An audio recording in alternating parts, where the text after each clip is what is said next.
Have you ever felt something inside you desperately trying to break free? A talent hidden away while you move through life invisible to everyone else? This is Jessica Parker's story. A woman whose greatest gift remained secret until one afternoon, when courage found her, if only for a moment. In Chicago's prestigious Skyline Suites, a five-star hotel where global elites shaped economies, Jessica moved like a shadow. At 28, she pushed her cleaning cart with practiced efficiency, head down, shoulders hunched. She had perfected invisibility, not from confidence, but from fear of being judged. What hotel guests never guessed was that behind Jessica's downcast eyes lived a mind that traveled far beyond Chicago. For 3 years, she had voyaged across languages from her small apartment. It began after burying her mother, Ellen Parker, a woman defined by unrealized dreams. "One day I'll see the world," Ellen used to say. China, with its ancient walls, Italy with its art, Japan with its cherry blossoms. But cancer took her before her passport collected a single stamp. The night after the funeral, Jessica found her mother's dusty Mandarin textbook. "I'll see it for you, Mom," she whispered, tears falling onto yellowed pages. Unable to afford travel, Jessica downloaded a language app and began, "Ni hao, wo jiao Jessica." What started as a tribute became a passion. Over 3 years, she progressed from basic greetings to complex conversations. YouTube videos, language forums, Chinese captivated her. Each character a small artwork, each tone a musical note. But no one at Skyline Suites knew this side of her. To co-workers, she was quiet Jessica, the one who took the unwanted shifts. To Chloe Winters, the hotel's icy event manager, she was barely furniture, useful when needed, invisible otherwise. "Jessica," Chloe's sharp voice cut through the hallway. "Room 312 needs a deep clean. And set up the VIP conference room for tomorrow. The Miles Industries people are particular." Jessica nodded, never mentioning she could recite Tang Dynasty poetry or explain business etiquette in Mandarin. Who would believe her? Who would care? Only Henry, the 67-year-old night security guard with weathered hands and perceptive eyes, seemed to notice something in her. "You know your problem, kid?" he said one evening, catching her practicing characters. "You've got gold inside you, but you're walking around like you're made of dirt. The world won't see what you don't show it." Jessica quickly closed her notebook. "It's just a hobby, Henry." His eyes crinkled. "The things you're best at might never be seen, but don't let them die in silence. That would be the real tragedy." Within 24 hours, those words would echo in her mind, as everything she'd kept hidden came crashing into the open, starting with a phone call no one at Skyline Suites was prepared to answer. No one, except the woman who cleaned rooms while dreaming in another language. What would you do if your moment arrived unexpectedly? Step forward or shrink back? Sometimes life's greatest opportunities arrive disguised as moments of terror. For Jessica Parker, that moment was coming. The morning of the Miles Industries conference, the hotel buzzed with energy. 50 international executives were expected. Rumors swirled that Adrian Miles himself would attend, the youngest Fortune 500 CEO, known for unorthodox ideas and razor-sharp intellect. "Everyone needs absolute best behavior," Chloe instructed during the staff meeting, her eyes lingering on Jessica. "These people expect perfection.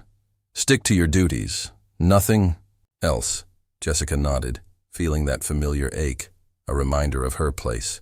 As the meeting ended, she overheard Chloe speaking loudly to Marcus at the front desk. "Put Jessica on the 14th floor today. That's where the Chinese delegation's staying. At least if she's up there, guests won't have to deal with her."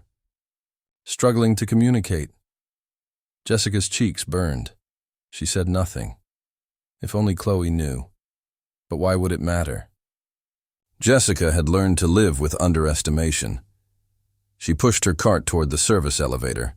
Henry appeared beside her. "Heard you got the 14th floor," he said casually. The universe has a funny way of putting us exactly where we need to be, doesn't it? Jessica sighed. It's just Chloe. She thinks I'm too awkward for American executives. Henry chuckled. Maybe. Or maybe something interesting will happen up there. As the elevator opened, he added, Remember what I said, kid. Don't die in silence. The 14th floor was quiet.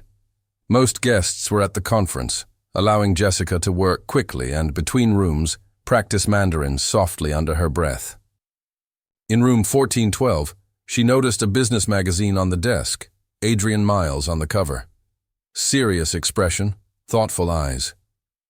The headline read, Miles Industries Expanding into Asian Markets. CEO seeks personal approach to cultural bridges. Later, while cleaning the executive lounge, Jessica assumed she was alone, until a voice broke the silence. No, that's not what I'm saying at all. A man spoke into his phone, pacing the room. I understand there's a language barrier, but this partnership is too important to fall apart over miscommunication. Jessica kept cleaning, but his voice grew more agitated. Hello? Are you still there? This is ridiculous. I need someone who speaks Chinese, right now. She glanced through the door's reflection. Adrian Miles himself, suit jacket off, sleeves rolled, running his hand through his hair. I'm about to lose the most important contract of the quarter, he muttered. Because no one in this hotel speaks Mandarin. Jessica's heart pounded. She could help. But the thought of approaching Adrian Miles, of stepping into that spotlight, froze her. What if she messed up? What if her tones were off? What if he laughed? Henry's words returned, Don't let them die in silence. 3 years. 3 years of honoring her mother's dream. 3 years of becoming fluent. And now, a moment made for the part of her she always kept hidden. She stood still, caught between the lifelong instinct to stay small and a new trembling desire to step forward. Adrian practically shouted now, Please, if anyone speaks Mandarin, I need help. This is urgent. The Jung Corporation call is about to drop. Jessica took a breath, then another. Her hand reached toward the door, but she pulled it back. I can't, she whispered. I just can't. She turned away, starting down the hallway. But then, in the polished elevator door, she saw herself, small, hunched, fading. And suddenly she saw her mother. Ellen's face, filled with dreams never pursued. Jessica stopped. She turned. Her feet moved before her fear could stop them. Excuse me, she said. Too soft. He didn't hear. She cleared her throat. Excuse me, Mr. Miles. I speak Chinese. I could help, if you want. Adrian turned, eyes scanning her housekeeping uniform, the cart behind her. For a moment, Jessica expected dismissal, but urgency softened his doubt. You speak Mandarin? He asked. Jessica nodded, throat dry. Yes, I can translate for you, if you'd like. Adrian hesitated, then held out the phone. It's on speaker. The Jung Corporation CEO is calling from Shanghai. We're finalizing terms for a partnership, but there's been confusion. Jessica's hand shook as she took the phone. But when she spoke, everything changed. The tones came fluidly. Her voice steadied. She introduced herself in Mandarin and explained the situation. The surprised voice on the other end paused, then responded warmly. And just like that, Jessica Parker, invisible hotel maid, became the bridge between two worlds, and that was only the beginning. The voice from Shanghai was rapid and formal, but Jessica understood every word, nodding as she listened for 15 minutes. She translated complex business terms between Adrian and Mr. Jen. The misunderstanding was clarified, tensions eased, and even laughter emerged as cultural nuances were properly explained. When the call concluded, Jessica handed back the phone, suddenly aware of what she'd done. She had stepped out of the shadows, made herself visible, and now Adrian Miles was looking at her, really looking at her, with an expression she couldn't quite read. "I'm sorry for interrupting," she said quickly, backing toward the door. "I should get back to work." "Wait," Adrian said, but Jessica was already retreating, her face burning with self-consciousness. "Thank you," he called after her, but she was gone, hurrying down the service stairs rather than waiting for the elevator. For the rest of her shift, Jessica alternated between exhilaration and terror. She had done it. For 15 precious minutes, she had been more than invisible. She had been valuable, capable, needed. But as her shift ended, reality began to settle again. Tomorrow, she'd return to being just Jessica the cleaner. The moment would fade. Life would continue as before. Or so she thought. Henry was waiting at the employee exit, a knowing smile crinkling his face. "Heard something interesting happened upstairs today," he said casually. Jessica tensed. "Who told you?" "Nobody needed to. It's all over your face," Henry chuckled. "The question is, now that you've let that light shine for a minute, are you ready for what comes next?" "Nothing's coming next," Jessica insisted, pulling her coat tighter. "It was just a one-time thing." Henry shook his head, eyes twinkling with something like pride. "Kid, when you strike a match in a dark room, people notice. You just lit yourself up for the whole world to see." As Jessica walked to the bus stop, she couldn't shake the feeling that something had shifted beneath her ordinary life. For the first time in years, she felt both terrified and alive. She had no way of knowing that upstairs, Adrian Miles was making a phone call that would change everything. "Yes," he said, watching the Chicago skyline from his suite. "I need information. About one of your employees, a housekeeper who speaks fluent Mandarin. I believe I've found something extraordinary, hiding in plain sight." Morning arrived with a sense of unreality. Jessica had barely slept, replaying yesterday's events, alternating between pride in her momentary courage and anxiety about the consequences. What if she had overstepped? What if Adrian had complained? But everything seemed unnervingly normal. No one mentioned the incident. Even Chloe treated her with the usual dismissive attitude. "14th floor again," Chloe said, barely glancing at her. "And the Miles Industries people have requested their conference room be prepared by noon. Make sure everything is immaculate." Jessica nodded, relief washing over her. Perhaps Adrian hadn't mentioned the interaction. Perhaps it had. Meant nothing to him, just a convenient solution to a temporary problem.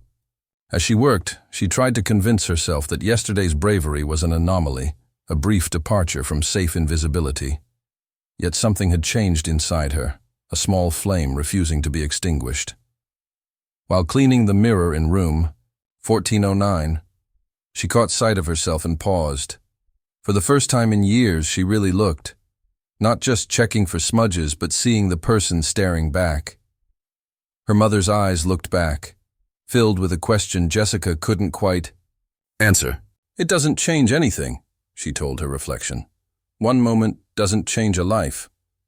But the words felt hollow. Deep down, Jessica knew. Some moments, rare as they might be, held the power to change everything. At 11:45, Jessica arrived at the conference room to prepare for the meeting. She worked efficiently, arranging notepads, filling water pitchers, adjusting chairs. As she finished, Chloe entered with 2 senior hotel managers. "Good. You're almost done," Chloe said critically. "The Miles Industries executive team will be here any minute. I need you to—" The door opened. Adrian Miles walked in with 2 assistants. The hotel manager straightened, professional smiles snapping into place.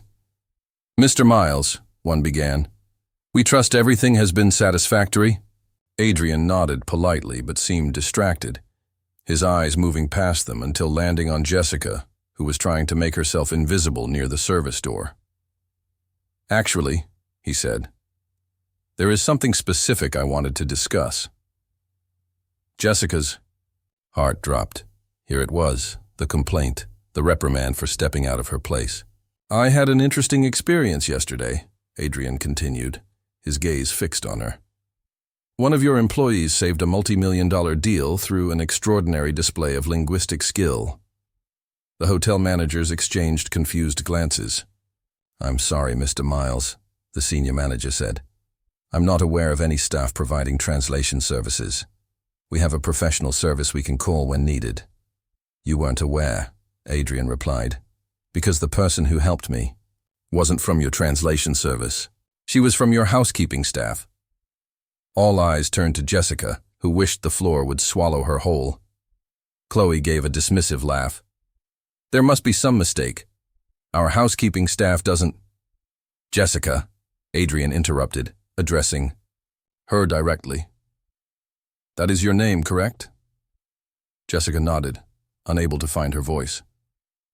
Would you mind demonstrating your Chinese language skills again? Representing his company, he turned back to Jessica, his expression softening. Of course, the decision is yours. This would be a significant change, and I understand if you need time to consider. Time seemed to stand still as Jessica stood at the crossroads of her life. Before her stretched two paths, the familiar road of invisibility, safety, and smallness, and the terrifying, exhilarating unknown of stepping into her full potential. She thought of her mother, who died with dreams unfulfilled, of Henry's words about not dying in silence, of the person glimpsed in the mirror that morning, someone with her mother's eyes and untapped courage. I don't need time, Jessica said, her voice steadier than she expected. I would be honored to accept your offer. The words hung, irrevocable. Jessica had stepped off the edge of her small, safe world, into freefall. Adrian smiled. Excellent. We'll handle details with your management. I'd like you to join our strategy session this afternoon, if possible. The senior hotel manager, quickly adapting, nodded enthusiastically. Of course. We'd be happy to release Jessica from her duties immediately. Chloe's face flushed with barely contained frustration. But what about her responsibilities here? We're already short-staffed, and replacing her on such short notice will be challenging. But manageable, the manager cut in smoothly. We're all delighted for Jessica. Aren't we, Miss Winters? Chloe's smile was tight. Of course. How fortunate for her. As the group dispersed to make arrangements, Jessica found herself alone with Adrian. Thank you, she said, still processing everything. I don't understand why you'd take a chance on someone like me. Adrian studied her curiously. Someone like you? You mean someone who mastered a complex language through discipline and stepped forward when it counted? I don't take chances on people like that. I invest in them. Before Jessica could respond, Chloe returned, all business. Jessica, you'll need to return your uniform and collect your things. Then, quieter. Quite the Cinderella story, isn't it? Just remember, when the clock strikes midnight, not everyone keeps the glass slipper. 2 days ago, those words would have stung. But Jessica had changed. Thanks for your concern, Chloe, she replied calmly. But I think I'll decide what world I'm cut out for. 3 hours later, Jessica sat at the Miles Industries strategy table, dressed in a borrowed skirt and blouse. Not a uniform, but not quite executive attire either. She listened carefully, unsure when or if to speak. Then Adrian turned to her. Jessica, you've been quiet. What's your perspective? Every eye turned to her. Jessica could stay safe or speak up. I think the strategy misses key cultural elements, she began, voice steadying. In Chinese business, relationships come first. Leading with efficiency might come off as transactional. She spoke of face-saving, indirect communication, and the value of patience. As she spoke, heads nodded. Adrian watched her with approval.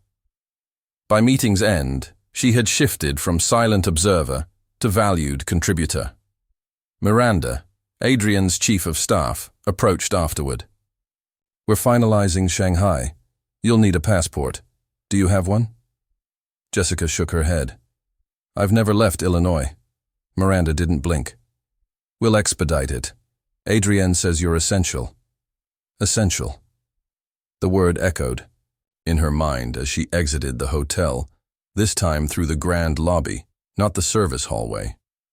The city outside looked different, brighter, possible. At the bus stop, Henry was waiting. Heard there was some excitement upstairs, he said, grinning. Something about a housekeeper becoming essential. Jessica smiled. How do you always know? I pay attention, Henry said. To everyone. She hesitated. I'm scared. What if I'm not what they think I am? Henry nodded. Fear and excitement feel the same. The only difference is the story you tell yourself. He looked at her. So, what's your story, Jessica Parker? That you're lucky? Or that you're finally becoming who you were always, meant to be? As the bus approached, he gently nudged her forward. Some lights, once lit, don't go out. On the ride home, Jessica caught her reflection. No longer hunched or hiding. She sat tall, facing the future. And for the first time in years, she felt something powerful and unfamiliar. Hope. The next 3 weeks were a blur of training. Jessica juggled crash courses in business, Mandarin practice, and corporate etiquette. Adrienne had assigned her to work closely with his chief of staff, Miranda, a sharp, composed woman who, to Jessica's surprise, was patient and encouraging. You're picking this up faster than most MBAs, Miranda said one day. It's like you've been preparing for this your whole life. Maybe she had been. The language she once learned to honor her mother had become a bridge to her future. The day before departure, Jessica visited her mother's grave. I'm going to see the world, for both of us now, Mom, she whispered, placing fresh flowers at the headstone. That night, a message lit up her phone. Lobby bar. Perhaps one. Farewell drink? Henry sat at the bar, out of uniform for once. Look at you, he said warmly. You carry yourself different now. Jessica smoothed her blazer. Still feels like dress-up, like someone's going to realize I don't belong. That feeling never completely goes away, Henry said. Some people are just taught from birth to ignore it. As they shared a quiet moment, Jessica asked, Why did you believe in me? Henry's voice softened. Because 30 years ago, I was you. Different story, same fear. I missed chances I still regret. Helping you. Maybe it's my way of changing that. Jessica smiled. It's not too late for you either. Henry chuckled. Actually, I have an interview. Head of security at the art museum.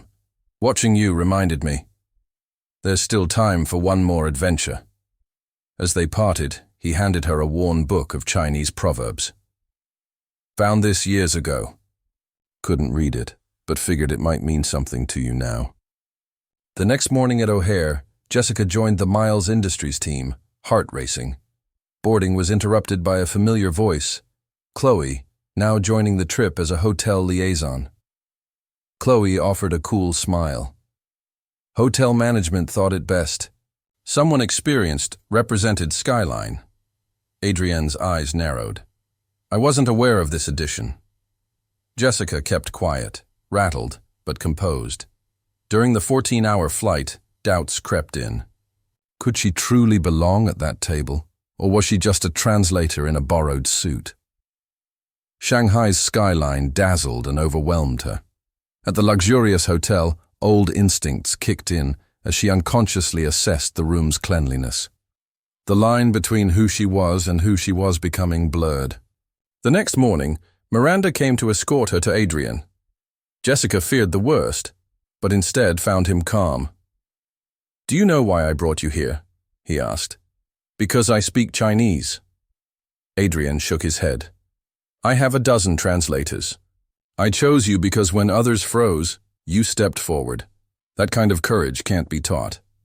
In the negotiation room, Mr. Jen greeted her in Mandarin, his warmth genuine. So, you're the voice from the phone.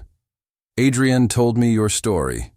Impressive, Jessica responded confidently. Throughout the meeting, she became more than a translator. She bridged cultures, diffused tensions, and explained nuance no app could replicate. By day 3, her presence was essential. Even Chloe had to acknowledge her. "You're doing better than I expected," she said. "But let's see how long this fairy tale lasts." Jessica didn't respond, because she no longer needed to. When Mr. Jung approached moments later. "Ms. Parker, I'd like to continue our conversation about regional practices." The surprise on Chloe's face said it all. That night, Adrian raised a toast to new beginnings and to seeing the extraordinary in plain sight. Later, on the balcony overlooking Shanghai, Jessica reflected. From housekeeper to partner in negotiation, the transformation wasn't in what she learned. It was in finally being seen, and more importantly, seeing herself. Chloe joined her, subdued. "I underestimated you." Jessica smiled. "So did I." Adrian appeared, gazing out at the skyline. "What's next for you?" Jessica looked out, steady. "I think I'd like to see more of the world, and not just through books." He smiled. "I think that can be arranged." Jessica pulled Henry's book of Proverbs from her bag, flipping to a page. "A journey of 1,000 miles begins with a single step." Hers had started with a single act of courage, a choice to speak up. That step had carried her farther than she imagined, and it was just the beginning. She once pushed a cleaning cart through these halls. Now, all eyes were on her as the director of Asian market development at Miles Industries. "Transformation isn't always about becoming someone new," she said confidently. "Sometimes, it's about finally becoming who you already are." In the crowd, Adrienne watched proudly. Beside him stood Henry, now head of security at the Art Institute, nodding with quiet pride. "When I first stood in this hotel," Jessica continued, "I believed I belonged in shadows. I buried my gifts, convinced they weren't valuable enough to share." Her voice didn't tremble, it rang clear. She looked toward Chloe and other hotel staff and executives, some of whom had once overlooked her. "My turning point came during a conversation in a language I wasn't supposed to understand. I'd studied Chinese in memory of my mother, never imagining it would lead me here." In the front row, Miranda smiled. "This year taught me something important. Our greatest limitations aren't external. They're the stories we tell ourselves about who we are, what we deserve, and when we're enough." She lifted a worn book of Chinese proverbs once owned by Henry. "A wise friend once told me, the things you're best at might never be seen, but don't let them die in silence." That changed me. Her voice grew stronger. "We often wait for permission to shine, but worthiness isn't granted, it's claimed. When we choose to stop hiding, courage isn't the absence of fear, it's moving forward despite it." In the back, housekeepers and kitchen staff stood still. Invited guests leaned in, listening. "Last year, I cleaned rooms here. Today, I lead international negotiations. The difference, I gave myself permission to be seen." Applause thundered. Jessica stepped away from the podium, catching her reflection, no longer the girl who shrank from attention, but a woman who had stepped fully into her light. Later, she stood with Henry at the reception. "Not bad for two people who used to be invisible," he said with a wink. Jessica smiled. "I think about that day a lot, when I almost didn't answer the phone. Everything could have been different." "But it wasn't," Henry replied, "and that's what matters." A young woman in a housekeeping uniform approached shyly. "Ms. Parker, I just wanted to thank you. Your story really spoke to me." Jessica took her hand warmly. "What's your name?" "Maria," she said. "Well, Maria, whatever dream you're carrying, don't let go of it. It matters." As Maria walked away, Henry murmured, "Look at you. passing it forward. "It's the least I can do," Jessica said. "Someone once did the same for me." Across the room, Adrian introduced Mr. Young from Shanghai. "Mr. Young says your speech should be required for every executive," Adrian said, grinning. Mr. Young nodded. "In my culture, we say the loudest voice isn't always the wisest. You've proven that quiet strength can move mountains." Later, Jessica stepped onto the terrace, gazing at the glittering Chicago skyline. She pulled out a photo of her late mother. "We're seeing the world together, Mom, just like you wanted." Inside, she noticed a housekeeper adjusting a vase of flowers, head down, unnoticed. Jessica smiled. The woman noticed, smiled back, and straightened just slightly. In that moment, Jessica understood. Her journey wasn't just about titles or accomplishments. It was about visibility, of self, of others. The courage to be fully seen and to truly see others. Because the most powerful gift we offer isn't our success, it's our authentic selves. If Jessica's journey stirred something in you, an untold dream, a quiet voice, a hidden gift, don't let it stay buried. Subscribe now to join a growing community of everyday storytellers and dreamers. Your voice matters, your dreams matter, and the world is waiting. Let's step into the light together. Subscribe here and never miss another story that inspires.